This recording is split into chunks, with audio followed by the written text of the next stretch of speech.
ज्ञान दिल्याने ज्ञान वाढते, त्या ज्ञानाचे मंदिर हे सत्य शिवाहून सुंदर हे, सत्य शिवाहून सुंदर हे, सत्य शिवाहून सुंदर हे.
त्याला कुठलं संपर्क म्हणजे शिक्षकांची जे त्यांच्या समस्या किंवा त्यांना अडचणी वगैरे ते जाणून घेतो.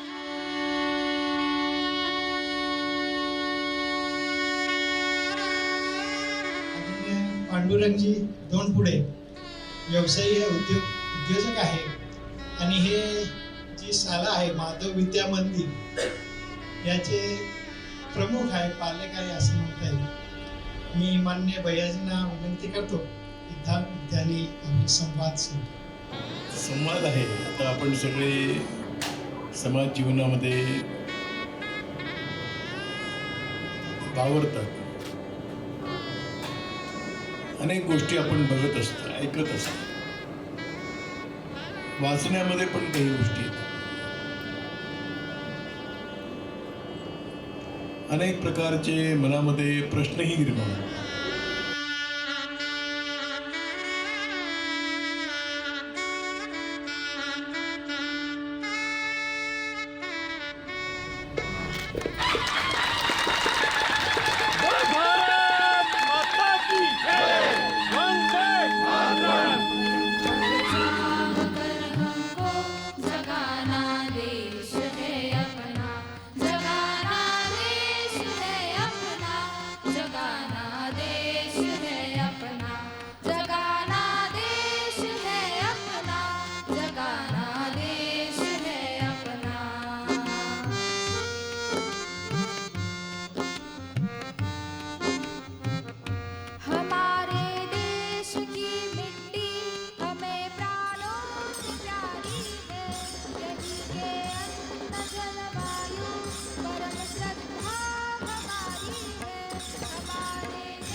करने का जतन हो, संगठित हिंदू सक्रिय भाव भरने का, जगाने राष्ट्र की भक्ति उत्तम कार्य करने का, समुन्नत राष्ट्र हो भारत यही उद्देश्य है अपना, जगाना देश है अपना, जगाना देश है अपना, जगाना देश है अपना, जगाना देश है अपना, स्वयं अब जाग कर हमको जगाना देश है अपना, जगाना देश है अपना, जगाना देश है अपना, जगाना देश है अपना, जगाना देश है अपना, जगाना देश है अपना, जगाना देश है अपना,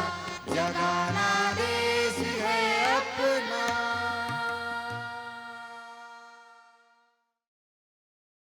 कार्यक्रमासाठी लाभलेले आमचे प्रमुख अतिथी माननीय भैयाजी जोशी, माननीय जिल्हा संघचालकजी, माननीय तालुका संघचालकजी, शालेय समितीचे अध्यक्ष आणि शाळेच्या मुख्याध्यापिका आणि या कार्यक्रमासाठी उपस्थित माझे सहकारी, बंधू भगिनी आणि विद्यार्थी मित्रांनो, आपण सर्व जाणतो की 1989ला डॉक्टर हेडगेवार या राष्ट्रीय स्वयंसेवक संघाच्या आद्य सरसंघचालकांच्या जन्मशताब्दीनिमित्त सेवा भारती हे सेवा कार्य इचलकरंजी परिसरात सुरू झालं. त्या सेवा भारतीच्या दृश्य स्वरूपात जे आपल्यासमोर कार्य आहे, ज्याची सुरुवात झाली ते होतं आरोग्य क्षेत्रात चलचिकित्सालय. त्या चलचिकित्सालयातून स्थायी चिकित्सालय, OPD, पॅथॉलॉजिकल लॅबोरेटरी आणि आत्ताचा तो दवाखाना, हे सगळं आपण पाहतोच. हे ज्यावेळेला स्थिर होत होतं आणि याच्यासाठी समाज भरभरून देत होता, अशा वेळेला आपल्याच उद्देशांपैकी एक जे होतं ते होतं की आपण शिक्षणाच्या क्षेत्रातही काहीतरी केलं पाहिजे.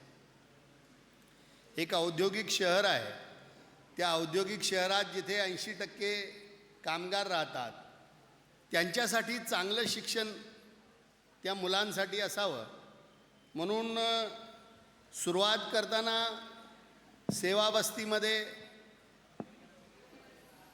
बालांसाठी संस्कार केंद्र ह्याच्यातून सुरुवात झाली. ते संस्कार केंद्र 2 व्यवस्थित सुरू असताना त्यावेळेचे आमचे जे अध्यक्ष होते माननीय रामनिवासजी लाहोटी यांनी म्हटलं की यांच्यासाठी एक प्राथमिक शाळेची सुद्धा आवश्यकता आहे. मग ती शाळा कुठे असावी, कारण गाव भागात तर अन्य अनेक शाळा होत्या की ज्याच्यापासून सर्वांना लाभ मिळत होता. तर ही शाळा मुख्यत्वे करून जिथे कामगार वस्ती आहे अशा गणेशनगर वगैरे भागात जागा शोधून तिथे आपण शाळेचा विचार करावा असा ज्यावेळेला विचार आला, त्यावेळेला आत्ता जे याच्या परिसराच्या पलीकडे आपल्याला जी शाळा दिसते ही जागा आधी विकत घेतली. शाळा सुरू करायची तर आमच्यामध्ये कोणी शिक्षक किंवा शिक्षणतज्ञ असे कोणी नव्हते.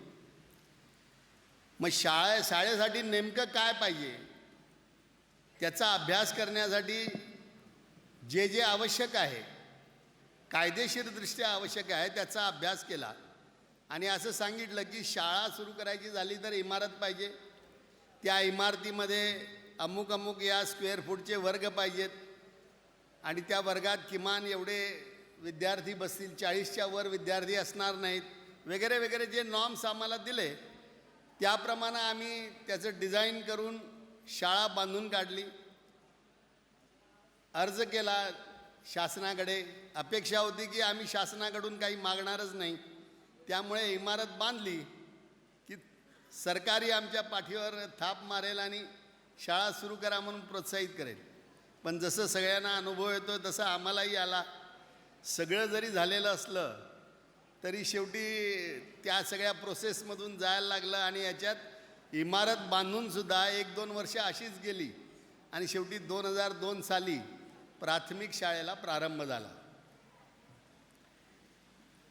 सुरू करताना आणखी एक शाळा इचलकरंजीत होईल किंवा अक्षर ज्ञान देणारी अशी एखादी शाळा परत सुरू करावी अशी अपेक्षा आपल्यापैकी कुणाची नव्हती. तर ती शाळासुद्धा आदर्श असावी या दृष्टीने काय करावं याच्यासाठी विचार मंथन सुरू झालं आणि याच्या क्षेत्रात काही ना काही कार्य करत असलेले कार्यकर्ते एकत्र व्हायला लागले आणि त्याच्यातून प्राथमिक 4थीपर्यंतची शाळा सुरू करायची ठरवली. बरेच दिवस 4थीपर्यंतची शाळा सुरू होती. शिक्षक मिळत होते, परत ते दुसरीकडे प्रशिक्षण घेतल्यानंतर दुसरीकडे जात होते, परत दुसरे शोधून आणायचे, हे सगळा उद्योग सुरू होता. आणि शासनाला सांगितलं होतं की तुमच्याकडून काही घेणार नाही, त्यामुळे जी नुकसानी येत होती त्याचाही विचार रोजच्या बजेटमध्ये करावा लागत होता. तर अशा याच्यात बरेच दिवस आम्ही त्या 4थीपर्यंतची शाळा सुरू ठेवली. पण कालांतराने असं लक्षात आलं की विद्यार्थी जे येत होते सुरुवातीला उत्साहाने यायचे, सगळे प्रवेश घ्यायचे. बऱ्याच वेळेला कित्येकांना आम्ही नकारसुद्धा दिला की आमची कॅपॅसिटी संपले, त्यामुळं आता पुढचा प्रवेश मिळू शकणार नाही. ते परतही जात होते. हे करत असताना असं लक्षात आलं की 4थीपर्यंतची आपली शाळा आहे, 5वीला दुसऱ्या शाळेत जायला लागतं. तर त्यामुळे बरेचसे पालक असे असतात की जे म्हणतात की नको, मग 1लीपासून 10वीपर्यंत शाळा असेल तिथे पाठवू आम्ही. आणि मग त्यांची अडचण होते हे लक्षात आलं. जरी आम्ही अल्पदरात करत होतो, सगळं करत होतो, शिक्षण चांगलं मिळत होतं, तरी या समस्या होत्याच. मग त्याच्यातून विचार झाला की शाळा पुढे वाढवावी, म्हणून आम्ही अर्ज करून ते 10वीपर्यंत मिळेल असं हे प्रयत्न केला. आणि त्याच्यातून मग सुरुवातीला 5वी 6वी असे दरवर्षी एक वर्ग करत गेल्या वर्षी आम्हाला 10वीपर्यंतची परवानगी मिळाली. ही परवानगी मिळत होती तसंच लक्षात आलं की आता इमारतीची गरज आहे. कारण जी शाळा होती ती आम्ही सुरुवातीला 2 वेळेत सुरू ठेवायची ठरवली. सकाळी प्राथमिक, नंतर मग माध्यमिक. हे 8वीपर्यंत कसं बसं ते चालत पुढे सरकलं. पण त्याच्यानंतर परत वर्ग कमी पडायला लागले आणि मग सगळ्यांनी विचार केला की आपण ही इमारत उभी करावी. सुदैवाने म्हणा आपल्या किंवा आहे समाजाच्या दृष्टीनं दुर्दैवाची गोष्ट की कोरोना आला मध्ये आणि त्यामुळे ऑनलाईन शिक्षण सुरू झालं. त्यामुळं मधल्या 2 वर्षात आम्हाला त्या जागेची जी चणचण होती ती राहिली नाही, कारण ऑनलाईनच शाळा सुरू होत्या. आणि या 1.5-2 वर्षात ही इमारत आपण उभी केली. ते करत असताना हे जरी मी सहज सांगत गेलो तरी एवढं सोपं तर ते नव्हतंच. कारण शेवटी हे सगळं जे करायचं आहे त्याच्यासाठी जो महत्त्वाचा मुद्दा आहे तो म्हणजे पैसे पाहिजेत. मी लहानपणी नवरंग चित्रपट पाहिला होता, त्याच्यात एक गीत होतं की काव्य के मत कान मरोडो, धंदे की कुछ बात करो, कुछ पैसे जोडो. पैशाशिवाय तर काहीच होऊ शकत नाही. तर जसं इतर आपल्या कामासाठी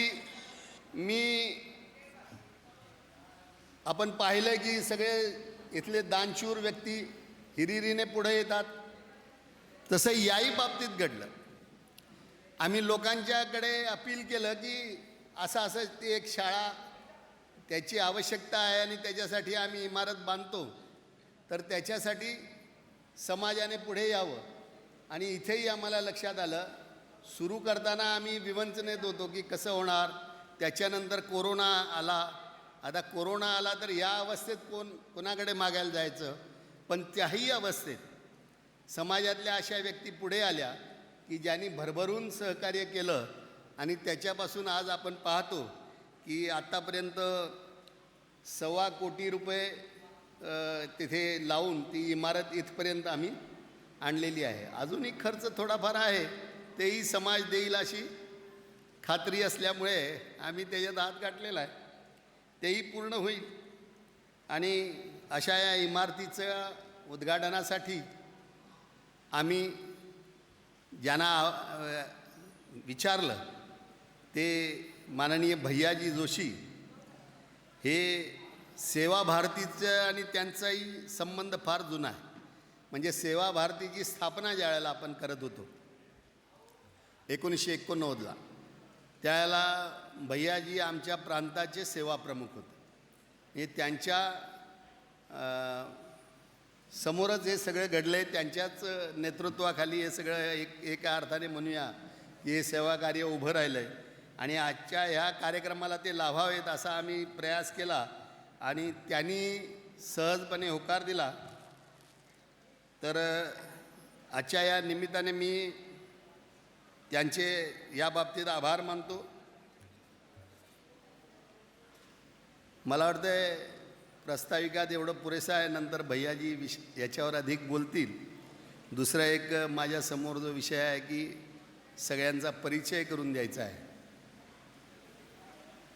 माननीय भैयाजींचा परिचय करून द्यावा असं मला वाटत नाही की इथे कोणाला आवश्यक आहे, पण औपचारिकता आहे ती पूर्ण करावी लागते. माननीय सुरेश उपाख्य भैयाजी जोशी लहानपणापासून स्वयंसेवक आहेत. इंदोरमध्ये त्यांचा संघाशी संबंध आला.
नमस्कार.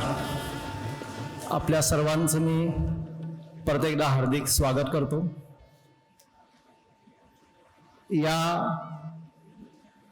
माधव विद्या मंदिरच्या जीवनामध्ये हा एक मोठा टप्पा आहे की आम्ही प्राथमिक शाळेबरोबरच माध्यमिक शाळेमध्ये पण प्रवेश केलेला आहे आणि त्याची बिल्डिंग सुद्धा आम्ही बांधून पूर्ण केली आहे.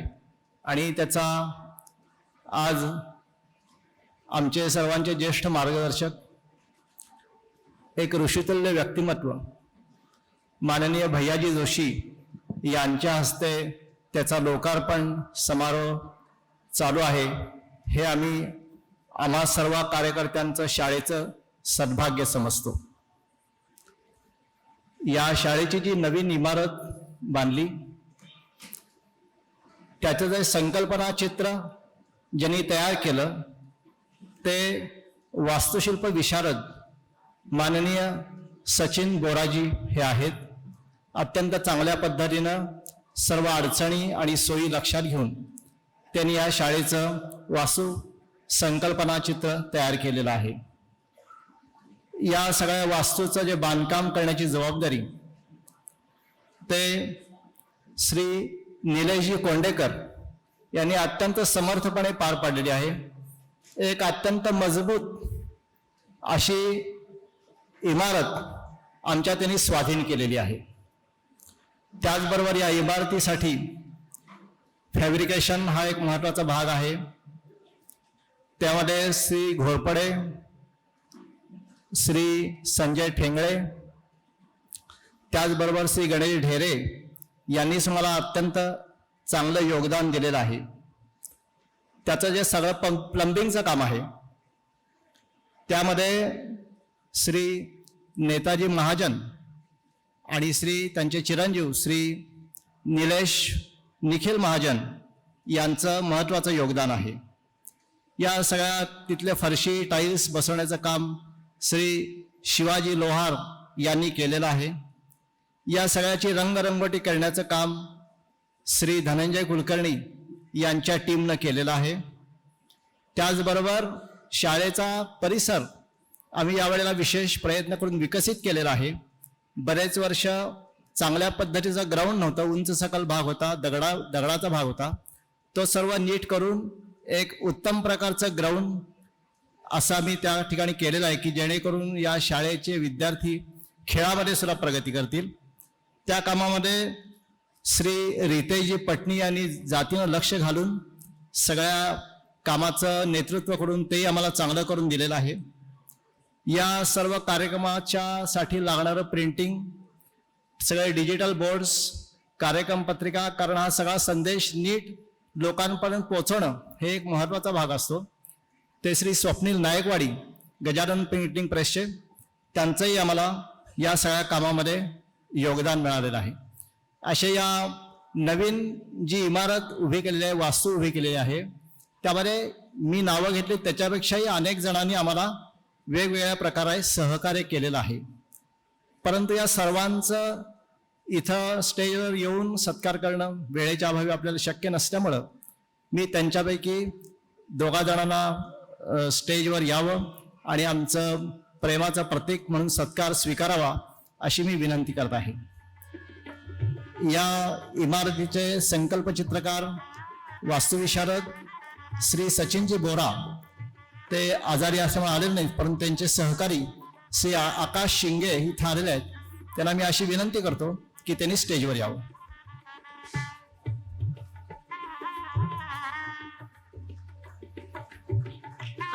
आपल्या माणसांचा आज आपण श्री सारे भैयाजी जोशी यांना मी विनंती करतो की त्यांनी त्यांचा सत्कार करावा.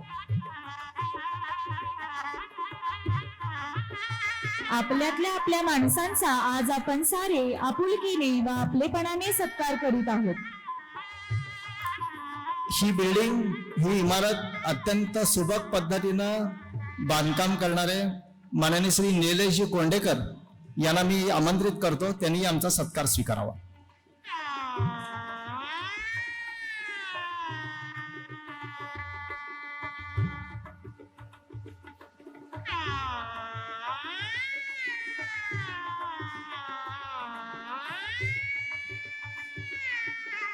आपली माणसं आपलीच असतात आणि ती आपल्यासाठीच झटतात.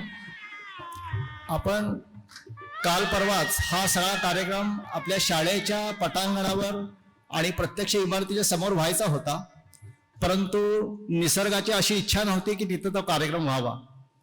म्हणून पावसामुळे आम्हाला हा कार्यक्रम ऐनवेळी या सभागृहामध्ये घेण्याचा विचार झाला आणि ऐनवेळी विचारून सुद्धा पंचरत्न सभागृहाचे, पंचगंगा शुगर फॅक्टरीचे चेअरमन PM पाटील सरांनी अत्यंत उदार मनानं कोणतंही मोबदला न घेता आम्हाला हा शाळा आहे, चांगलं काम आहे, आम्ही तुमचे शेजारी आहात, तुम्ही हा वापरा, असा अत्यंत उदार अंतःकरणाने हा आम्हाला हॉल वापरायला दिला.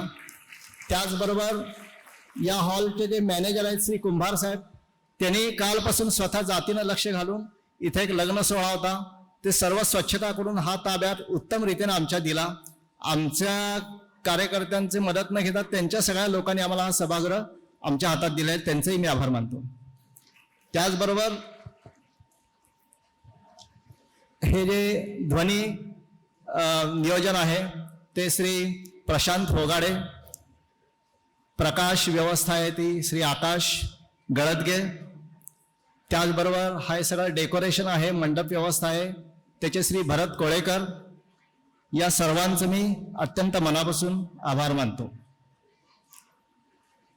हे शाळा जी माधव विद्या मंदिर आहे हे एक जिवंत वातावरण आहे आणि हे जिवंत ठेवण्यासाठी त्याच्यामध्ये एक प्रयोगशीलता आणण्यासाठी आम्हाला अनंत हस्तांनी मदत मिळालेली आहे.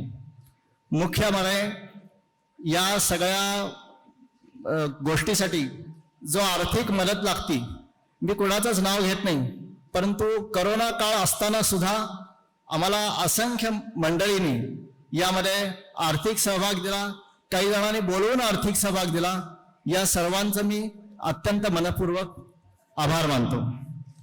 त्याचबरोबर शाळा म्हणजे केवळ आर्थिक विषय नाही आहे, यामध्ये अनेक प्रकारचे प्रयोग इथं चालतात.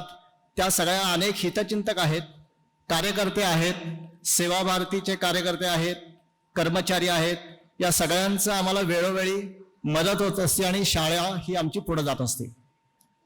त्याचबरोबर आपल्याला सातत्यानं सरकारी सगळ्या यंत्रणेशी आमचा संपर्क येत असतो, परंतु आमच्या शाळेचं वैशिष्ट्य लक्षात घेऊन नगरपालिकेचे अधिकारी, मुख्याधिकारी किंवा नगराध्यक्ष, नगरसेवक किंवा शिक्षण विभागाचे प्रमुख, शिक्षण केंद्र अधिकारी, शिक्षणाधिकारी, जिल्हा परिषदेचे शिक्षणाधिकारी, इथले गट अधिकारी यांचं आम्हाला सातत्यानं मार्गदर्शन आणि सहकार्य असतं आणि आमची कुठं अडचण होणे ह्याच्याबद्दल त्यांचं नियोजन असतं. तसंच हे सगळं जे वातावरण टिकवणं, त्याच्यामध्ये प्रत्यक्ष सहभाग हा आमच्या सगळ्या शिक्षक आणि कर्मचाऱ्यांचा आहे आणि अत्यंत मनापासून प्रत्येक विद्यार्थ्याची काळजी घेणारा, जी काय आपल्याला प्रगती साधायची आहे, ध्येय आहे, त्या ध्येयाकडे आम्ही चाललोय का नाही, किंवा इव्हन आत्ता ह्या सगळ्या कार्यक्रमाची गेले महिनाभर तयारी चालू आहे आणि आमचा सगळा शिक्षक वर्ग, बंधू भगिनी अत्यंत मनापासून वेळेची तामा न बाळगता या कामासाठी कार्यरत आहेत. त्यांचं पण मला या ठिकाणी धन्यवाद दिले पाहिजेत. तसंच सर्व हितचिंतक किंवा कुणाचं नाव घ्यायचं किंवा कुणाचे आभार मानायचे राहिले असेल तर त्यांनी क्षमा करावी. आज आलेले सगळे पत्रकार बंधू की ज्यांनी प्रसिद्धीची फार चांगली व्यवस्था केलेली आहे आणि हा सगळा कार्यक्रम सर्व जनतेपर्यंत पोहोचवण्याचा, समाजापर्यंत पोहोचवण्याचं काम केलेलं आहे, त्यांचे मी विशेष करून आभार मानतो. त्याचबरोबर आपण सर्व प्रेक्षक, पालकवर्ग, विद्यार्थी, इथं आलेले आमचे सर्व हितचिंतक, त्यांचं मी अत्यंत हृदयापासून स्वागत करतो, आभार मानतो. धन्यवाद. आपल्याला राष्ट्रभक्ती, समाजभक्ती हे गुण, हे संस्कार असलेले सुजन नागरिक घडवायचे आहेत आणि हे नागरिक घडवण्यासाठी, हे संस्कार रुजवायचे असतील विद्यार्थ्यांमध्ये, तर 10वी पर्यंतचा विद्यार्थी आपल्या सोबत असणं गरजेचं आहे, हे लक्षात घेऊन. त्याचबरोबर पालकांचा सतत होणारा आग्रह पाहता आपण 2015 मध्ये इयत्ता 5वीच्या वर्गाला सुरुवात केली. त्यापुढे क्रमाने वर्ग वाढत गेले आणि गेल्याच वर्षी आपली इयत्ता 10वीचा पहिला वर्ग आपला यशस्वी झाला. वर्ग वाढत गेले पण इमारत अपुरी पडू लागली, त्यामुळं नूतन वास्तू उभारण्याचं निश्चित करण्यात आलं. अर्थात यासाठी आर्थिक व्यवस्था हा सर्वात मोठा प्रश्न होता. सुरुवातीला काही संचालकांनी दिलेल्या निधीतून नूतन वास्तूच्या उभारणीचा शुभारंभ करण्यात आला ऑक्टोबर 2019 मध्ये. पुढे समाजातून निधी उभा केला गेला, आजही निधी उभा केला जात आहे आणि आपली शाळा ही कायम विनानुदान तत्वावर चालणारी असल्यामुळे भविष्यातही सतत आपल्याला निधी उभा करावा लागणार आहे किंवा निधीची गरजही भासतच राहणार आहे. अर्थात त्यासाठी आपले सर्व संचालक मंडळ, स्वयंसेवक, कार्यकर्ते हे सतत प्रयत्नशील असतात. या सर्वांच्या प्रयत्नातून आणि समाजाच्या सहभागातून आज ही नूतन वास्तू उभी असल्याचं आपण पाहत आहोत. सध्या शिशु विभाग, प्राथमिक विभाग आणि माध्यमिक विभाग अशा विभागांमधून एकूण 12 वर्ग सुरू आहेत. या वर्षीची पटसंख्या ही 430 असून एकूण 17 शिक्षक व शिक्षकेतर कर्मचारी कार्यरत आहेत. आपण आपल्या शाळेमध्ये विद्यार्थ्यांना मर्यादितच प्रवेश देतो, जेणेकरून विद्यार्थ्याकडे वैयक्तिक लक्ष देता येईल. त्याचबरोबर आपल्याकडे आलेला प्रत्येक विद्यार्थी त्या इयत्तेनुसार त्या विद्यार्थ्यांमध्ये आवश्यक त्या सर्व क्षमता त्या प्राप्त करू शकेल किंवा त्याला त्या प्राप्त व्हाव्यात यासाठी अधिक प्रयत्नशील असतो. केवळ अभ्यास, स्पर्धा परीक्षा, मार्कांचा अट्टहास न करता याबरोबरच आपला विद्यार्थी हा संस्कारक्षम आणि सेवाभावी कसा घडेल यावर अधिक आपण लक्ष देतो. त्यासाठी अनेक छोट्या छोट्या गोष्टींमधून आपण त्यांच्यावर संस्कार करत आहोत. जसे की जेवत असताना पक्ष्यांसाठी एक घास काढून ठेवणं, आपल्या बाटलीतील शिल्लक पाणी परिसरातील झाडांना देणं, आपल्या सहकारी मित्रमैत्रिणीवर प्रथमोपचार करणं, आपला वर्ग, आपला परिसर स्वच्छ ठेवणं, वर्गात जात असताना आपले चप्पल बाहेरच ओळीनं काढून ठेवणं, अशा अनेक छोट्या छोट्या गोष्टी आपण त्यांना शिकवत असतो. जवळजवळ सर्व प्रकारचे सण आपण इथे साजरे करतो. त्याचबरोबर अनेक वैशिष्ट्यपूर्ण आणि वैविध्यपूर्ण उपक्रम आपण शाळेमध्ये राबवतो. त्यातले काही निवडक उपक्रम मी इथं मांडत आहे. आपले विद्यार्थी जेव्हा शाळेत येतात किंवा शाळेतून निघत असतात किंवा ते इतर कोणत्याही ठिकाणी शिक्षकांना भेटले तर ते जय श्रीराम असं म्हणून शिक्षकांना अभिवादन करतात. जून महिन्यामध्ये जेव्हा शाळा सुरू होते, विद्यार्थ्यांचा शाळेचा पहिलाच दिवस असतो. अगदी शिशु वर्गातील पहिला वर्ग, छोटा गट किंवा इयत्ता पहिलीची मुलं ही शाळेमध्ये नवीन असतात. त्यांच्या मनातील शाळेविषयीची भीती कमी व्हावी, शाळेविषयीची गोडी वाढावी, आनंद वाढावा यासाठी आपण वेगवेगळ्या पद्धतीनं त्यांचं स्वागत करतो. शिशु विभागामध्ये विद्यार्थ्याच्या वयाची 4.5 वर्ष पूर्ण झाल्यानंतर वसंत पंचमीला विद्यारंभ संस्कार केला जातो. यामध्ये गणपती मंदिरामध्ये ग्रंथांचं पूजन करून ग्रंथदिंडी काढली जाते. शाळेमध्ये होम करून वैदिक पद्धतीनं होम केला जातो आणि आई करवी मुलांच्याकडून ओम, श्री यासारखी शुभ अक्षरं गिरवून घेतली जातात. जून महिन्यामध्ये इयत्ता पहिलीच्या विद्यार्थ्यांचा विद्यारंभ संस्कार केला जातो. त्यावेळी सुद्धा जवळच असलेल्या गणपती मंदिरामध्ये विद्यार्थ्यांना घेऊन जाऊन तिथं ग्रंथांची पूजा केली जाते. मंदिरापासून शाळेपर्यंत ग्रंथदिंडी काढली जाते आणि शाळेत आल्यानंतर आई, श्री यासारखी अक्षरं गिरवून त्यांच्या शैक्षणिक जीवनाला प्रारंभ होतो. कोरोना आपत्तीमुळे आपण ऑनलाईन पद्धतीने सुद्धा विद्यारंभ संस्कार हा उपक्रम घेतलेला आहे. वर्गाची सुरुवात होत असताना किंवा प्रत्येक घंटेनंतर वर्ग सुरू होत असताना आपण वर्गामध्ये ओंकार मंत्र घेतो, जेणेकरून विद्यार्थ्यांची एकाग्रता वाढावी. केवळ योग दिनानिमित्तच योगासनं न घेता दर शनिवारी आपले विद्यार्थी योगासनं करत असतात, सूर्यनमस्कार घालत असतात आणि जागतिक योग दिनाला अशा पद्धतीनं मैदानावर सामूहिकरित्या करत सूर्यनमस्कार होतात. रथसप्तमी निमित्त आपण सूर्यनमस्कार स्पर्धा घेतो आणि कोरोना आपत्तीमुळे आपण ऑनलाईन पद्धतीने सुद्धा योग दिन यावर्षी साजरा केलेला आहे. शिशु विभागामध्ये दररोज वर्गाची सुरुवात ही वंदनेने होते. या वयोगटातील मुलं ही चंचल असतात, त्यांच्यातील एकाग्रता वाढावी या दृष्टीने वंदना घेतली जाते. त्याचप्रमाणे या वंदनेमध्ये मराठी, हिंदी, संस्कृत या भाषेतील प्रार्थनांचा समावेश असतो. त्यामुळे विद्यार्थ्यांचा भाषिक विकास होण्यासाठी मदत होते. विद्यार्थ्यांच्या शिशु विभागामध्ये विद्यार्थ्यांच्या बौद्धिक कल्पनेला चालना देण्यासाठी शैक्षणिक साधनं उपलब्ध करून दिली जातात आणि कृतीतून ज्ञानाची निर्मिती करण्यासाठी त्यांना प्रोत्साहन दिले जाते. स्वयंपाकघराशी निगडीत सर्व क्रिया इथं त्यांना प्रत्यक्ष करण्यासाठी दिल्या जातात. जसे भाजी निवडणे असेल, लाटणे, ताक उसळणे या सर्व क्रिया ते इथं प्रत्यक्ष करतात. घरामध्ये विद्यार्थ्यांना, आपल्या मुलांना आपण जास्तीत जास्त मातीपासून दूर ठेवण्याचा प्रयत्न करत असतो, आटापिटा करत असतो. पण माती म्हणजे पंचमहाभूतातील एक घटक. या मातीशी असलेली आपली नाळ जोडलेली घट्ट राहावी, मातीशी असलेले नातेसंबंध दृढ व्हावेत यासाठी आपण शाळेमध्ये मातीशी निगडीत असलेले खेळ, उपक्रम राबवून मातीमध्ये खेळण्याचा मनसोक्त आनंद विद्यार्थ्यांना घेऊ देतो. शिशु विभागामध्ये वाढदिवस हा वैदिक पद्धतीनं होम करून साजरा केला जातो आणि संस्कृत गीत म्हणून त्यांना वाढदिवसाच्या शुभेच्छा दिल्या जातात. दहीहंडी म्हणजेच गोपाळकाला या सणावेळी अगदी शिशु विभागापासून माध्यमिक विभागापर्यंत मुलांसाठी, मुलींसाठी हंडी बांधून थर रचून ती हंडी फोडण्याची संधी त्यांना दिली जाते. त्याचबरोबर यावेळेला चिखलात मनसोक्तपणे खेळण्याचा आनंद देखील आपली मुलं घेतात. श्रावणी भोजन श्रावण महिन्यामध्ये आपण श्रावणी भोजन हा उपक्रम घेतो. केळीच्या पानावर गरम गरम अन्न वाढलं की त्या केळीच्या पानातील पोषक द्रव्य त्या अन्नामध्ये उतरतात. या पोषक द्रव्यांच्यामुळे अनेक शरीरातील व्याधी दूर होण्यास मदत होते.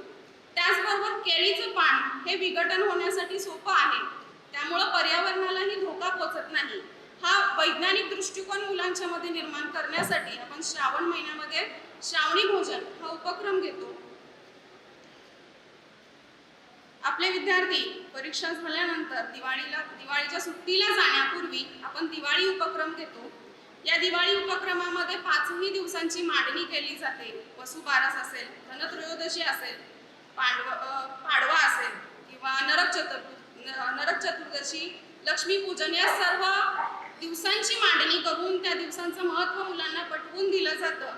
त्याचबरोबर मुला-मुलींची किल्ला करण्याची स्पर्धा असते. मुली पंत्या रंगवतात, आकाशकंदील तयार करतात आणि दिवाळी साजरी केली जाते. सांस्कृतिक कार्यक्रम तर सर्व ठिकाणी होतातच, पण आपल्या शाळेतील सांस्कृतिक कार्यक्रमाचं वैशिष्ट्य मला सांगावं असं वाटेल की भारतीय संस्कृतीला अनुसरून असलेली गीतं आपण या सांस्कृतिक कार्यक्रमामध्ये निवडतो आणि दीपक उघाडे सर दिग्दर्शित छत्रपती शिवाजी महाराजांच्या जीवनावरील प्रसंग दरवर्षी क्रमशः आपल्या सांस्कृतिक कार्यक्रमामध्ये सादर होत असतात. आपल्या शाळेमध्ये 2 दिवसीय निवासी शिबिर असतं. विद्यार्थी आई वडिलांपासून दूर राहून त्यांना आपल्या मित्रमैत्रिणींसोबत वेळ घालवावा, स्वतःची कामं स्वतः करण्याचा आनंद त्याला मिळावा, अनेक अनुभव त्याला मिळावेत या दृष्टीनं किंवा गटाने काम करण्याची सवय त्याला लागावी या उद्देशानं आपण निवासी शिबिर इथं घेतो. त्या शिबिरामध्ये विद्यार्थ्यांच्या कलागुणांना वाव देण्यासारखी अनेक सत्रांचं आयोजन आपण त्याच्यामध्ये करतो.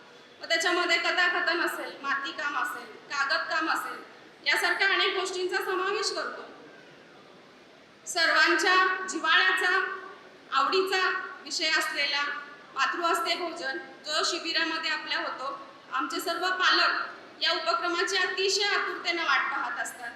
शिबिरामध्येच पहिल्या दिवशी रात्री सर्व पालक विद्यार्थी शाळेच्या मैदानावरच एकत्रित भोजन करतात. फक्त याच्यामध्ये पालक स्वतःच्या पाल्याबरोबर भोजन न करता त्याचे इतर मित्र किंवा मैत्रिणी यांच्यासोबत भोजन करतात. आपल्या मुलाला जितकं ते प्रेमानं भरवतात तितकंच त्यांनी इतर मुलांना सुद्धा भरवावं, तितकंच आपुलकीनं वागवावं. कोणताही भेदभाव न मानता आपण सर्वजण एक आहोत हे समाजभान निर्माण व्हावं हाच यामागचा उद्देश. प्राथमिक व माध्यमिक विभागामध्ये विद्यार्थ्यांच्या वाढदिवसानिमित्त आपण त्या विद्यार्थ्यांमध्ये गुण किंवा त्याच्यामध्ये आवश्यक असलेल्या सुधारणा लिहून पोस्टाद्वारे त्याला पत्र पाठवतो. बऱ्याच अंशी वृक्षतोड ही कागद निर्मितीसाठी होत असते, त्यामुळं आपण कागदाचा कशा पद्धतीनं वापर केला पाहिजे याची माहिती करून देऊन, याची जाणीव करून देऊन एका विद्यार्थ्यानं वर्षामध्ये 1 वही वाचवली तर शाळा म्हणून किती वह्या वाचल्या जातील, अशा अनेक शाळा मिळून किती वह्या वाचतील आणि त्या अनुषंगानं किती वृक्ष वाचले जातील याची माहिती देऊन विद्यार्थ्यांनी कागदाचा पुरेपूर कशा पद्धतीनं वापर करावा हे त्यांना शिकवून कागद वाचवा हा उपक्रम आपण घेतो. विद्यार्थ्यांची हस्ताक्षर सुधारावेत यासाठी दररोज त्यांना एक अक्षर, त्यानंतर शब्द, वाक्य असं देऊन त्यांचा सराव घेतला जातो. त्याचबरोबर आपण हस्ताक्षर शिबिर सुद्धा शाळेमध्ये राबवतो. त्याच्यासाठी तज्ञ मार्गदर्शकांना आपण बाहेरून बोलवतो. 14 फेब्रुवारी हा समाजामध्ये व्हॅलेंटाईन डे म्हणून साजरा केला जातो. प्रेम या निखळ भावनेला विशिष्ट चौकटीमध्ये बांधून त्याचा मर्यादित अर्थ घेतला जातो. हे स्वरूप बदलावं, त्याचं व्यापक रूप लक्षात यावं यासाठी आपण या दिवशी मातृपितृ पूजन घेतो. या दिवशी विद्यार्थी आपल्या मातापित्यांची पाद्यपूजन करतात, त्यांना ओवाळतात आणि त्यांना छोटीशी भेटवस्तू देऊन त्यांच्याविषयीचं प्रेम व्यक्त करतात. यावर्षी आपण गांधी जयंतीनिमित्त संपूर्ण ऑक्टोबर महिना हा स्वच्छता मास म्हणून पाळला किंवा स्वच्छता मास म्हणून साजरा केला. यावेळेला परिसराची स्वच्छता करणे, किंवा स्वच्छतेविषयी पथनाट्याद्वारे जागृती करणे किंवा रांगोळी स्पर्धा असे वेगवेगळे उपक्रम ऑक्टोबर महिन्यामध्ये घेण्यात आले. शाळेमध्ये जे वेगवेगळे कार्यक्रम होतात त्या प्रत्येक कार्यक्रमावेळी अशी आपली वैशिष्ट्यपूर्ण वेगळी कार्यक्रम पत्रिका असते आणि या सर्व कार्यक्रम पत्रिका या आपल्या विद्यार्थ्यांनी तयार केलेल्या आहेत. किशोरवयीन मुलींमधील भीती कमी होऊन त्यांच्यामध्ये आत्मविश्वास वाढावा या दृष्टीनं आपण पुण्याच्या अर्चना देशमुख मॅडम यांचा नवदुर्गा एक आत्मविश्वास हा उपक्रम आपण राबवला होता. यामध्ये विद्यार्थिनींना स्वसंरक्षणाचे धडे देण्यात आले. 27 फेब्रुवारी रोजी मराठी राजभाषा दिन असतो, तर त्यानिमित्त आपण शाळेमध्ये असलेल्या सर्व पुस्तकांचं ग्रंथांचं ग्रंथ प्रदर्शन भरवतो. तसेच त्यानिमित्त लेखकांची मुलाखत सुद्धा आपल्या विद्यार्थ्यांनी घेतलेली आहे. 28 फेब्रुवारीला राष्ट्रीय विज्ञान दिन असतो, तर त्यावेळेला अगदी शिशु वर्गापासून माध्यमिक विभागापर्यंत सर्व विद्यार्थ्यांचं विज्ञान प्रदर्शन भरवलं जातं. शिवाय आपले विद्यार्थी हे बाह्य विज्ञान प्रदर्शनांमध्ये सुद्धा सहभागी होतात. कोरोना कालावधीमध्ये शिक्षकांच्या व्यक्तिमत्व विकासाच्या दृष्टीनं काही तज्ज्ञ व्यक्तींची मार्गदर्शन सुद्धा शाळेमध्ये आयोजित करण्यात आली. आता आपण सर्वांनी स्टेजवर पाहिली ती पुष्पगुच्छ जी शाळेमध्येच तयार केलेली आहेत. शालेय परिसरामध्ये उपलब्ध असलेल्या साहित्याचा वापर करून आपले विद्यार्थी हे पुष्पगुच्छ तयार करतात आणि तेच पुष्पगुच्छ आपण कार्यक्रमावेळी आलेल्या पाहुण्यांसाठी वापरतो. आपल्या शाळेतील विद्यार्थ्यांनी अनेक स्पर्धा परीक्षांमध्ये सुद्धा घवघवीत यश मिळवलेले आहे. अनेक विद्यार्थ्यांना शिष्यवृत्ती सुद्धा मंजूर झालेली आहे.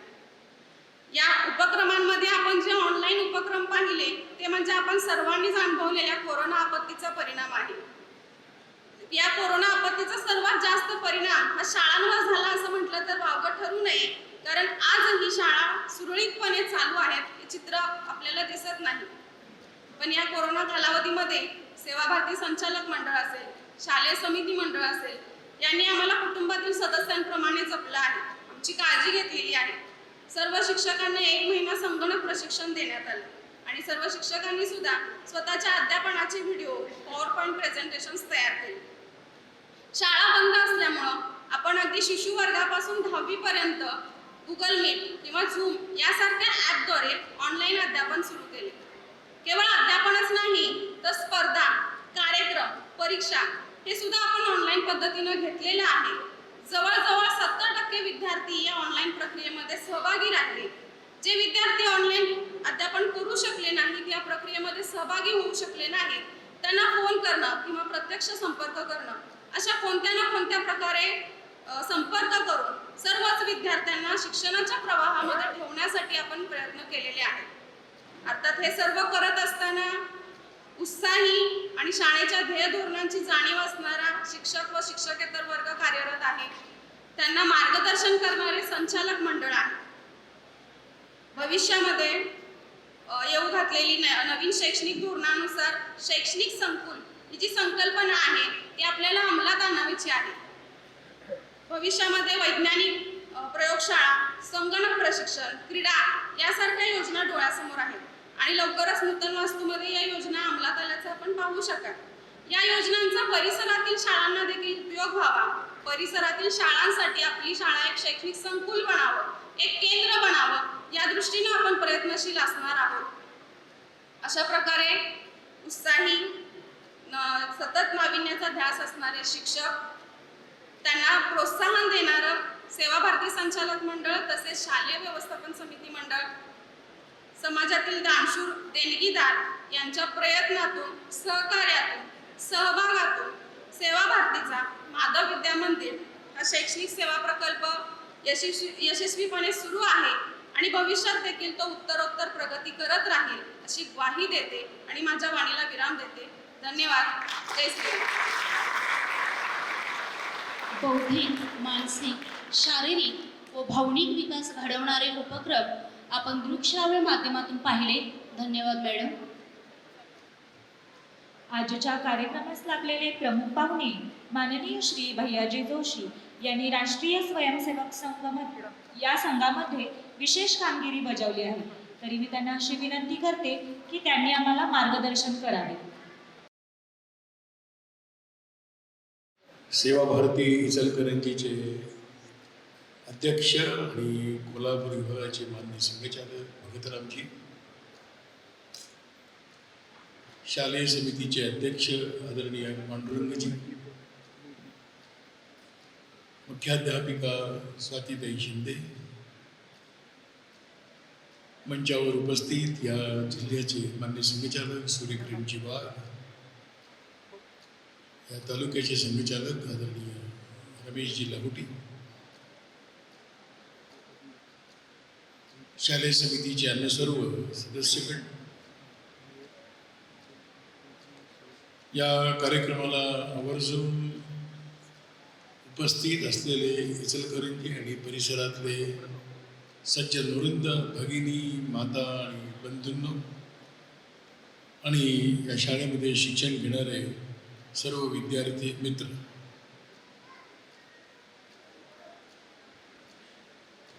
माधव विद्या मंदिराचा वास्तुप्रवेश एका अर्थाने नवीन आवश्यकतांनी परिपूर्ण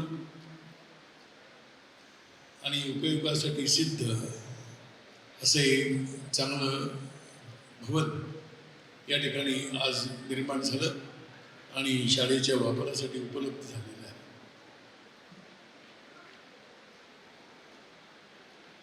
शाळेचा इतिवृत्तांत ऐकत असताना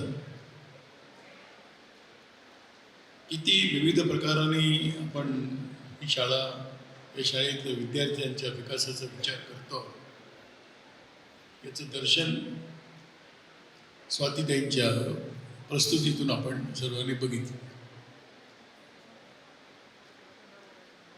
सेवा भारतीचं काम हे गेल्या 32 वर्ष इचलकरंजीमध्ये चालू आहे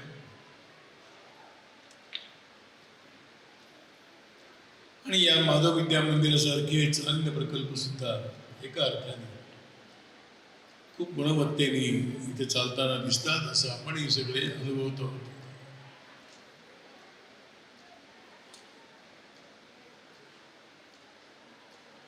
अशा प्रकारचे कामं, अशा प्रकारचे सेवा प्रकल्प हे एक समाजाची गरज आहे, समाजाची आवश्यकता आहे. इचलकरंजी परिसरामध्ये शाळांची कमतरता नाही. या शाळेंच्या एका मालिकेमध्ये आणखीन एक माधव विद्या मंदिर एवढंच नाही, तर एक वेगळा दृष्टिकोन ठेवून एक सामाजिक जाणीवेतून, कर्तव्याच्या भावनेतून, समाजाच्या सहकार्य उभी राहिलेली शिक्षण संस्था आहे.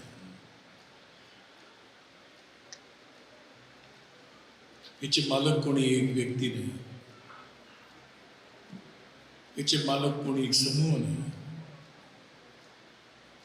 या अशा प्रकारच्या प्रकल्पाचं संचालन करणारे एक ध्येयाने प्रेरित काही संकल्प घेऊन चाललेली मंडळी ही या अशा प्रकल्पांची मोठी शक्ती आहे.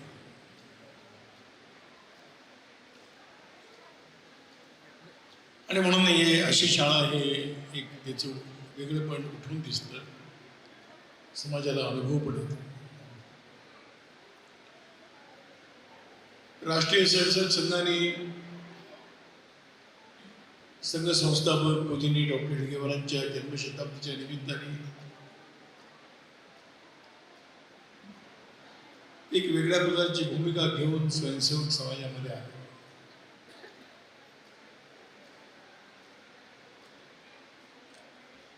याचा अर्थ समाजामध्ये सेवाकार्य नमती असू नयेत,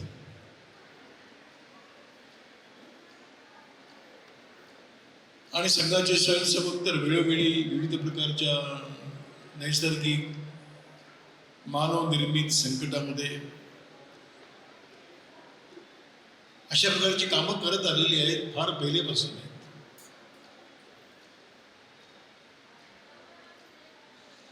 परंतु संकट आल्यानंतर काम करणं आणि संकट नसताना सुद्धा काम करणं यात अंतर आहे.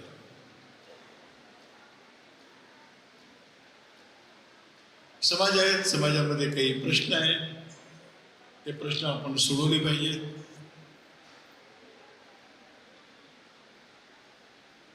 विविध कारणांनी काही ना काही आवश्यकता आहेत.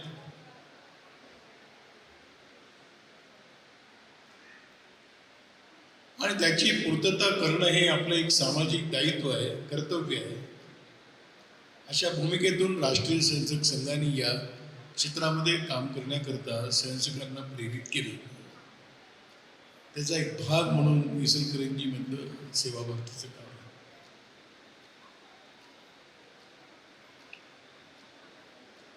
तसं देशभरामध्ये विविध प्रकाराने कामं चालू आहेत.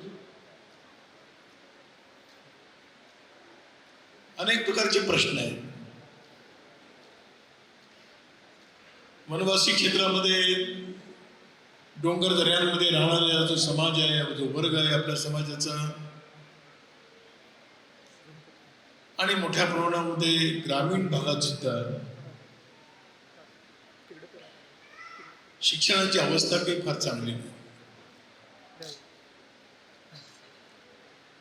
महाराष्ट्राच्या बाबतीत म्हणायचं म्हटलं तर महाराष्ट्राच्या शिक्षण संस्थांचा एकाने अभ्यास केला, प्रामुख्याने सरकारी शाळांचा, आणि त्याने निष्कर्ष काढून त्याचं एक पुस्तक रूपाने प्रकाशित झालं. त्या पुस्तकाचं नाव आहे शाळा आहे पण शिक्षण नाही.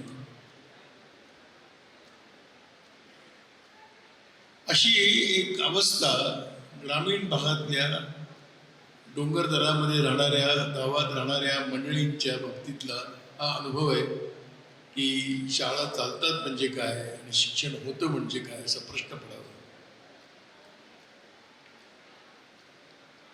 म्हणून एक प्रयत्न केला गेला की त्या गावातल्या तरुणाला तयार करावं, त्यालाच शिक्षक म्हणून तयार करावं, त्यांनी गावातल्या मुलांना शिकवावं. ती शाळेत जात नाही अशी मुलं आहेत, शेतीची कामं आहेत, गुरं घेऊन जंगलात जायचं आहे, चरायला जायचं आहे, आणि शाळेची अनियमितता आहे. अशा विविध कारणांनी शाळेमध्ये न जाणारा आणि शाळेत जाऊन सुद्धा अभ्यास न होणारा असा जो मुलांचा वर्ग आहे, त्याच्यासाठी म्हणून एक शाळेचा उपक्रम सुरू केला. त्याला नाव दिलं आम्ही एकल विद्यालय, एक शिक्षक.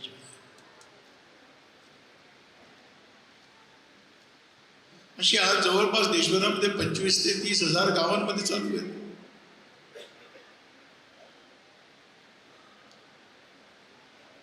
मग जशी ही शाळांची अवस्था आहे तशी वसतिगृहांची आवश्यकता होती. आणि अशा ठिकाणच्या दूरस्थ गावातल्या लोकांना, मुलांना प्रदेश शहरामध्ये आणावं, चांगल्या ठिकाणी आणावं, त्यांना चांगलं शिक्षण मिळावं म्हणून एक वसतिगृहांची एक मालिका सुरू झाली. आज 250-300 वसतिगृह संबंध देशामध्ये चालतात की त्या ठिकाणी मुलांच्या शिक्षणाची, राहण्याची काही एक व्यवस्था करायचा प्रयत्न केला. हे जसं शिक्षणाचं आहे तसं आरोग्याचं आहे. आरोग्याच्या क्षेत्रामध्ये आपण बघतो की एक फार मोठी कमतरता तर आहेच.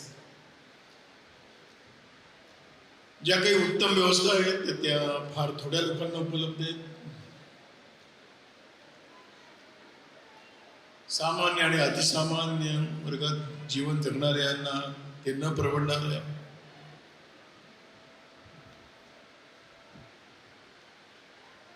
आणि मग त्यांना अवलंबून राहावं लागतं कुठेतरी सरकारी चिकित्सालय. सरकारने एक व्यवस्था उभी केली. प्रत्येक तालुक्यामध्ये एक चिकित्सालय असलं पाहिजे, प्रत्येक गावामध्ये जाणारा एक स्वास्थ्य कर्मचारी असला पाहिजे. व्यवस्था उत्तम केलेली आहे. पण शेवटी चालणारी यंत्रणा आहे, ती यंत्रणेमध्ये काही दोष कमी जास्त होतातच. तरी पण सरकारने प्रामाणिकपणे प्रयत्न केले.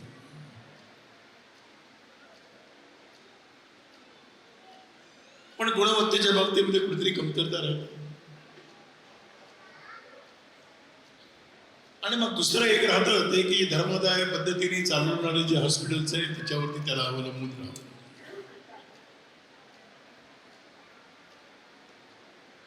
पण आता अनुभवाला येतं की धर्मादाय नावाखाली रजिस्ट्रेशन झालेले मोठे मोठे हॉस्पिटल्स पण आहेत की तिथे पुन्हा आर्थिक प्रश्न निर्माण होतात. म्हणून खऱ्या अर्थाने सेवा म्हणून चालवणारे हॉस्पिटल चालले पाहिजे, रुग्णालय चिकित्सालय चालली पाहिजे. आणि म्हणून काही सामाजिक संस्थांनी आपलं कर्तव्य समजून अशी चिकित्सालयांना प्रारंभ केला. आपल्याकडे अशाच प्रकारच्या प्रेरणेने चालणारी जवळपास 50 हॉस्पिटल देशभरामध्ये आहेत.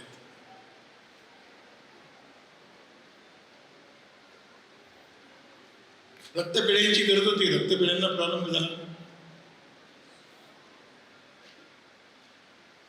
आणि वेगवेगळ्या प्रकारच्या योजनांच्या माध्यमातून शासनाच्या माध्यमातून होणारा करोडो रुपयाचा खर्च आहे. त्यामुळे भारतामध्ये सुविधा पुष्कळ उभ्या राहिल्या, परंतु सामान्य आजारी पडलेल्या माणसाला ताबडतोब औषध मिळावं अशी व्यवस्था दुर्दैवाने नाही.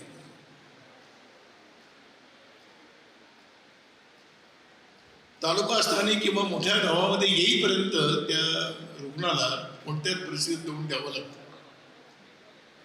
की जे तिथे असतात त्यांनाच कल्पना आहे त्याची.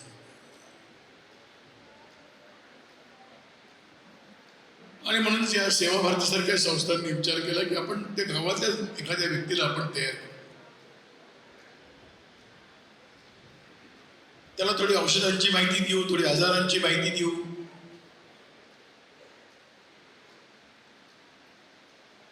त्याला औषधं पुरवू. अशा पद्धतीने जेव्हा विचार प्रारंभ झाला तेव्हा आज जवळपास देशभरामध्ये 1000 गावांमध्ये अशा प्रकारचे आरोग्य रक्षक तयार झाले की जे त्या गावातली छोटी मोठी गरज पूर्ण करतात. पैसे नाही, काही मोबदला नाही, रुग्णाकडून पण मोबदला नाही. आणि हा जो काम करणारा आहे हा सुद्धा बिना मोबदल्याने काम.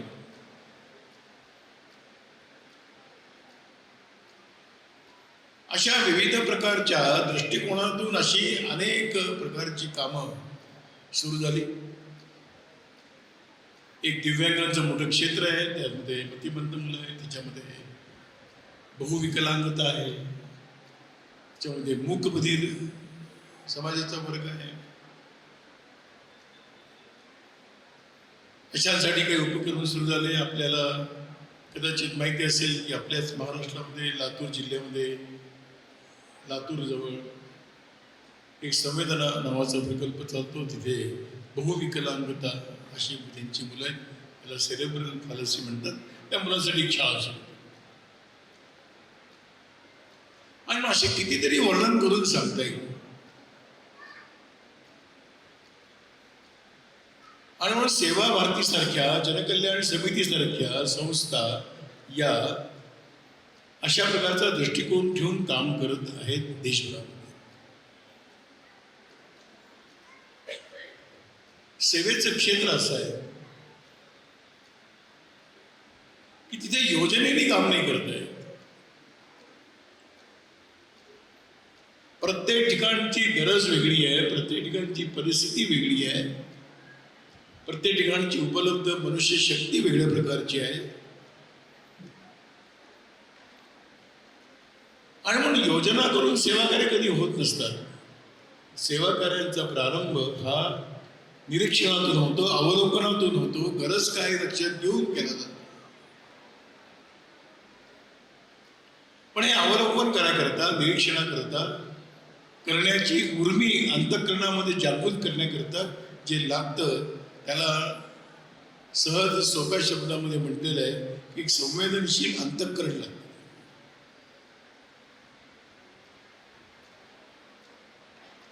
वेदना शब्दाचा अर्थ फार सोपा आहे. मला अनुभव येतो, मला पीडा होते, दुःख होतं, ती वेदना आहे.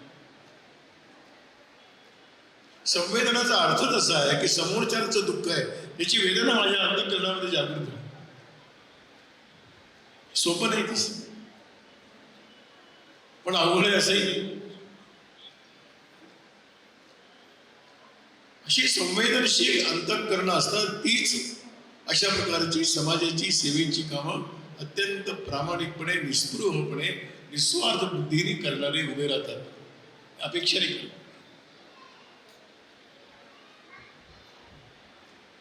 सेवेची कामं ही गणित मांडून करण्याची नाही. हे केलं म्हणजे काय मिळेल? पुरस्कार करता नाही, सन्मान करता नाही, अवॉर्ड मिळण्याकरता नाही.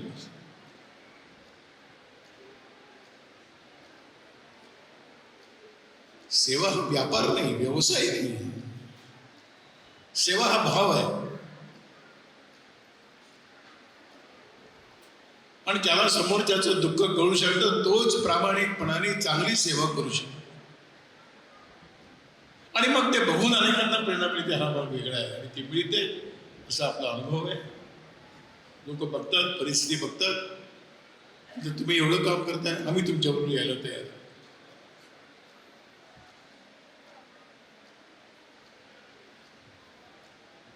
आणि अशा प्रकाराने म्हणून हे प्रकल्प चालतात, अशी कामं चालतात की त्या ठिकाणची गरज अशी भागवली जाते.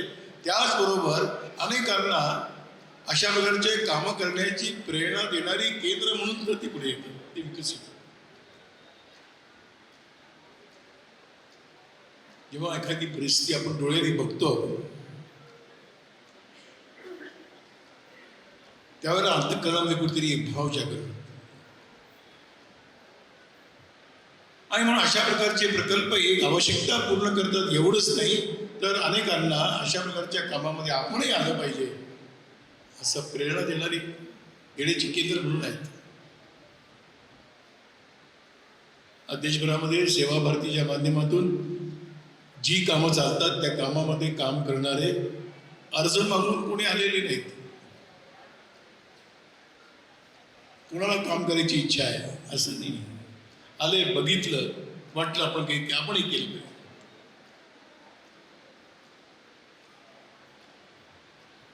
आणि म्हणून स्वाभाविकपणे अशा कामं बघितल्यानंतर कामांसाठी लागणारं आर्थिक पाठबळ उभं करणारा समाजाचा वर्ग उभा राहतो. ठीक आहे, आम्ही प्रत्यक्ष करू शकत नाही पण तुमच्या अडचणी आम्ही तुम्हाला येऊ देणार नाही असं म्हणणारा जो एक समाजातला वर्ग आहे त्या भरोश्यावरतीच काम करणारे अत्यंत झोकून देऊन काम करत असतात. तेव्हा आपल्या समाजामध्ये अशी शक्ती आहे.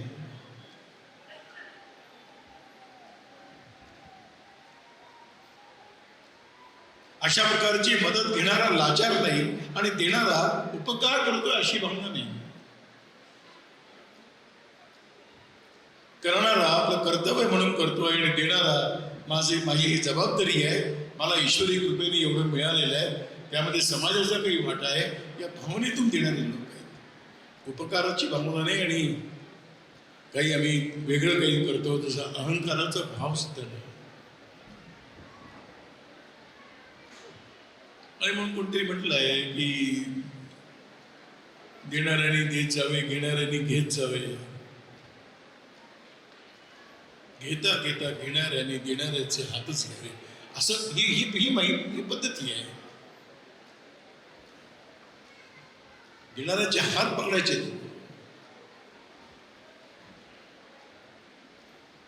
आणि असं देणाऱ्याच्या अंतःकरणामध्ये सुद्धा एक आनंदाचा भाव निर्माण करायचा, अहंकाराचा नाही.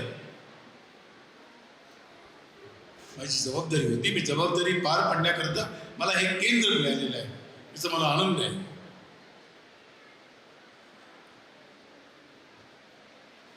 अडचणी कमी येत नाहीत, अडचणी पुष्कळ आहेत. समाजाला कळेपर्यंत अडचणी आहेत, कळल्यानंतर अडचणी कमी होतात असं नाही, पण हळूहळू सुलभ होत जातं करणं, नाही असं नाही. पण भाव करणाऱ्यांच्या अंतःकरणात तरी भाव काय असतो. तुम्ही आम्ही सगळेच कुठे ना कुठे सेवा भारतीशी जोडलेली मंडळी आहोत.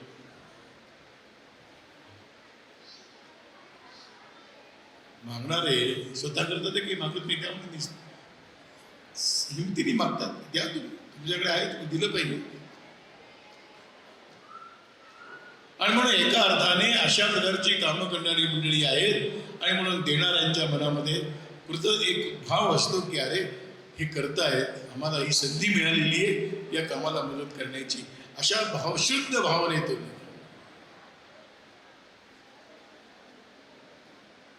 पण परीक्षा बघतातच, धैर्याने चालावं लागतं. मला एक उदाहरण माहिती आहे, आपण एक केव्हा तरी ऐकलं असेल की भगिनी निवेदिता यांनी कलकत्त्यामध्ये एक शाळा सुरू केली मुलींसाठी. त्या काळात सोपं नव्हतं एवढं. मुलींसाठी शाळा, पण साधन काही नाही, अडचणी. इंग्रजांचं राज्य आहे, मदत करायला कोणी हिमतीने पुढे येत नाही. पण एका चांगल्या मोठ्या संपन्न परिवारामध्ये संपन्न व्यक्तीकडे भगिनी निवेदिता जातात आणि म्हणतात की आम्ही अशी एक शाळा चालवतो, आम्हाला तुम्ही आर्थिक मदत करा. पण ते एक अहंकार असतो ना, संपत्तीचा अहंकार असतो. त्याने म्हटलं जा, असे पुष्कळ येतात भीक मागायला माझ्याकडे, मला वेळ नाही. पण भगिनी निवेदिता एक वेगळ्या प्रकारचं एक रक्त आहे. मी पुन्हा म्हटलं की तुम्ही देणार नाही तर कोण देणार आहे. तर कधी कधी सत्य बोलल्याचं माणसाला आणखी राग येतो. सांगितलं एकदा मी देणार नाही म्हणून जायचो. पण आहे आणखीन एक तिसरा एक प्रयत्न करून बघितला. तुम्हाला ईश्वराने खूप दिलंय, समाजाचा अधिकार आहे, तुम्ही दिलं पाहिजे. या वाक्याचा राग आणखीन पारा घोडा चढत गेला आणि हात उचलला गेला आणि निवेदितांच्या एक थोबाडीत मारला. जा म्हणून सांगितलं. पण खरं पुढचं आहे. भगिनी निवेदिता म्हणताय की मला तुम्ही थोबाडीत मारली, मुलांसाठी वह्या पुस्तकं द्या. काय मन असतं काम करण्यात. सोबत मान अपमान जेव्हा आपला मान अपमान होतोय असं समजतो त्यावेळेला वेदना जास्त असते. माझा अपमान नाही आहे. समाजामध्ये असे लोक आहेतच, पण आपणही न झुकता गेलं पाहिजे. आपणही भीक मागत नाही, त्यांना त्यांच्या कर्तव्याची जाणीव करून देतो.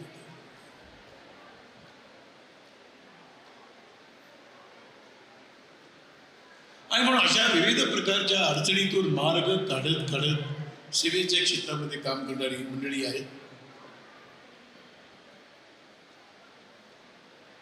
प्राधान्याने सेवा काम करायचं आहे असं म्हणणारी मंडळी आहे. म्हणजे केव्हा तरी आम्ही विठोबाच्या मंदिरातलं ऐकतो की पुंडलिका गेले भगवान दर्शन द्यायला, विठ्ठलाच्या पतीने वीट विकली, उभे राहा विठ्ठल, तोपर्यंत आई वडिलांची सेवा पूर्ण होत नाही तोपर्यंत तुम्ही थांबा. हे पांडुरंगाला सांगण्याची शक्ती ही पुंडलिकाकडे आली कुठून? भाव आहे अंतःकरणावर श्रेष्ठ. आणि पांडुरंग उभे राहिले विठ्ठलवरती हरचे, अजूनही उभे.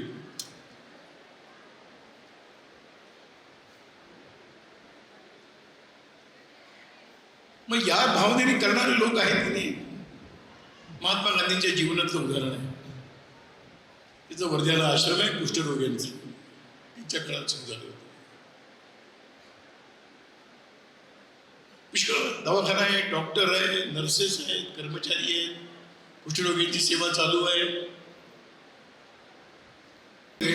जाऊन ते स्वतः कुष्ठरोग्यांची सेवा करायची. पुढे मोठे मंडळी भेटायला आली आहेत, त्यांना म्हणायची थांबा, माझी आत्ताची वेळ ही एका वेगळ्या कामासाठी आहे. आणि स्वतः जाऊन कुष्ठरोग्याची मलमपट्टी करणं हे कर्मचारी नव्हते म्हणून नाही.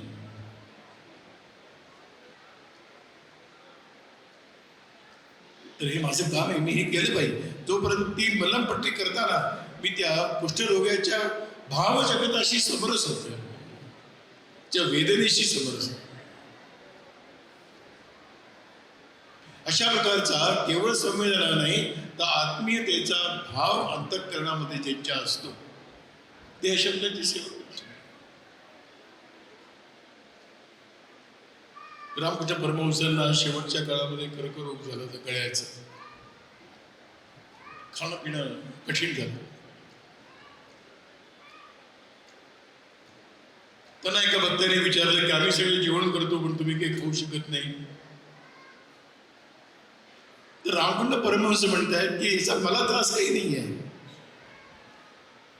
मी जेव्हा तुम्हाला जेवताना बघतो त्यावेळेला मीच जेवण करतोय असं मला वाटतं. इतकं दुसऱ्याशी तादात्म्य होणं. मला माहिती आहे की सगळे आपण रामकृष्ण परमहंस नाही होऊ शकत, परंतु त्या दिशेने आपण नक्की जाऊ शकतो. त्या दिशेने आपण, ती दिशा आहे, त्या दिशेने जायचं.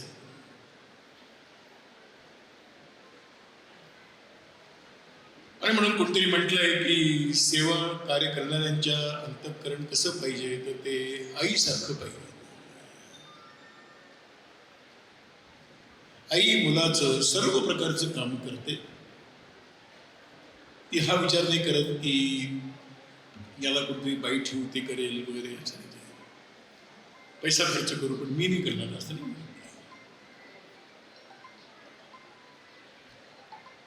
त्या आईला कळतं आपल्या मुलाचं दुःख काय, त्या मुलाची अडचण काय, त्या मुलाची आवश्यकता काय, हे आईला कळतं. आणि मग असं म्हटलं गेलं की ज्याला सेवा करायची आहे त्यांनी आपलं हृदय आईसारखं विकसित केलं पाहिजे, तर तो करू शकतो,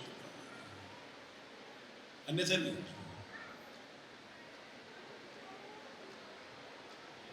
आणि म्हणून अशा प्रकारची भूमिका ठेवून सेवा भारतीचे कार्यकर्ते काम करतात. समाजामध्ये 4 प्रकारचे लोक आहेत. एक वर्ग असा आहे की जो 12-15 तास काम केल्याशिवाय त्याला 2 वेळचं जेवण आपल्या कुटुंबाला देता येत नाही, असं रात्रंदिवस परिश्रम करणारा परिश्रमी वर्ग आहे. कुठले शिक्षण आणि कुठलं आरोग्य, कुठले संस्कार आणि कुठल्या सुखी जीवन नाही.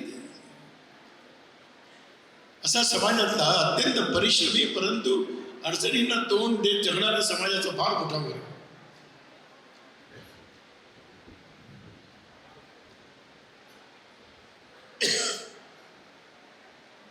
दुसरा एक समाजातला वर्ग आहे की आहे डोंगर दऱ्यामध्ये राहतो, कोणी पोचत नाही तिथपर्यंत.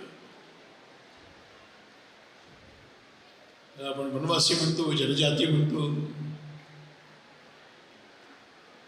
तो आहे वंचित आहे, सुविधांपासून लांब आहे. तो एक समाजाचा वर्ग आहे. तिसरा एक वर्ग आहे समाजाच्या आपल्या भटक्या जमाती आहेत, रात्रंदिवस भटकणे आहे.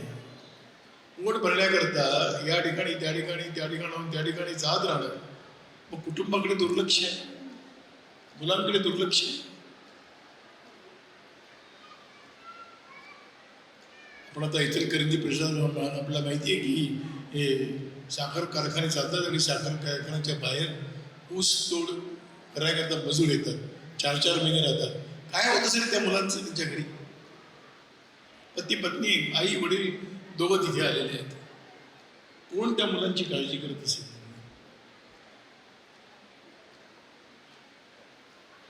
म्हणून अशा भटक्या जमाती, अशा प्रकारचं जे अनेक कारणांमुळे सुविधा असून त्याचा लाभ घेऊ शकत नाही, अशी मंडळी समाजात.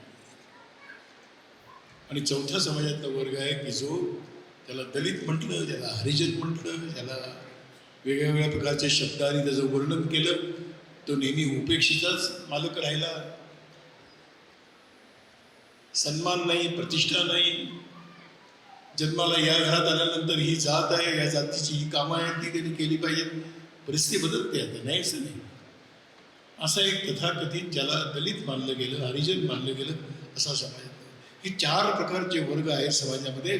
आणि एकीकडे समाजामध्ये शिकलेला, संपन्न, समृद्ध असा वर्ग आहे. यांच्यासाठी करण्याची आवश्यकता आहे. हे करू शकतात असे लोक आहेत. तर हा समाजातला 2 भागामध्ये विभागलेला जो वर्ग आहे त्याला जोडण्याचं काम कोण करणार? तर सेवा भारती सारख्या संस्था या 2 प्रकारच्या वर्गाला जोडण्याचं काम करतात. आणि म्हणून सेवा भारतीचं कामाचं क्षेत्र इकडे आहे, संपर्काचं क्षेत्र इकडे आहे, इकडे संपदा आहे, इकडे शक्ती आहे, इकडे आवश्यकता आहे. या दोन्हीचा ताळमेळ करून आवश्यकतांची पूर्तता करायचा प्रयत्न करणं, आवश्यकता पूर्ण करणं कठीण आहे.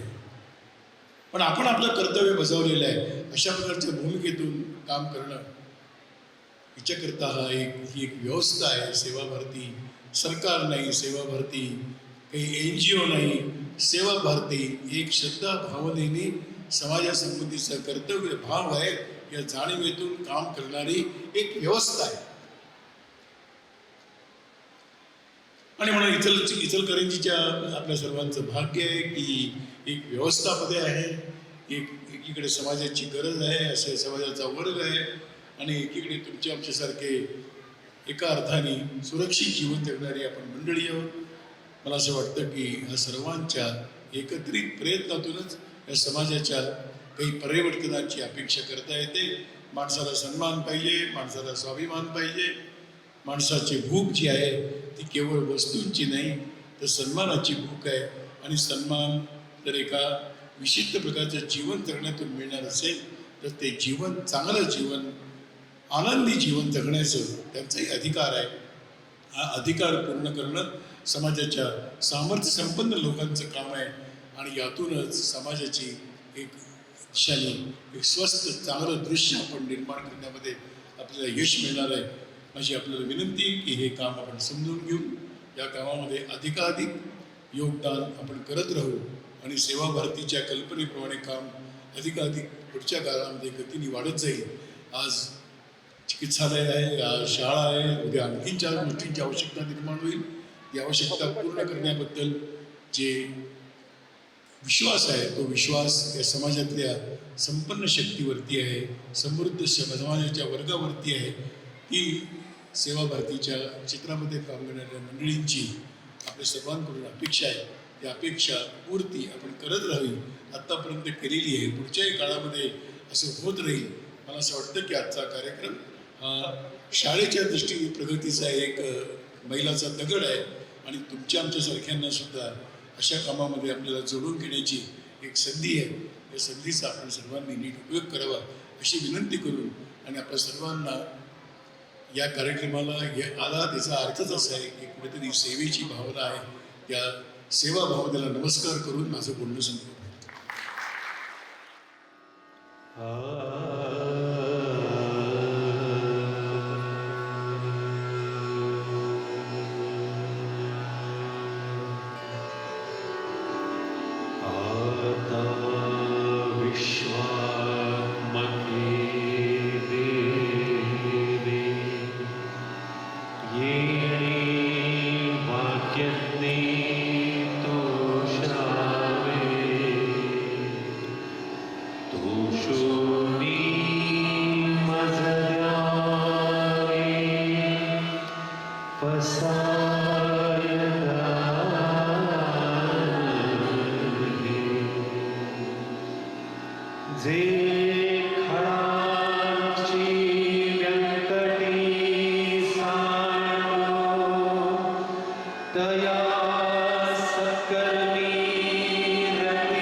Ma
त्यागालाया नाव नसे, पुण्यवान हा देश असे. कल्पतरू हा उभा दिसे, कल्पतरू हा उभा दिसे. त्या छायेतील मंदिर हे सत्य शिवाहून सुंदर हे.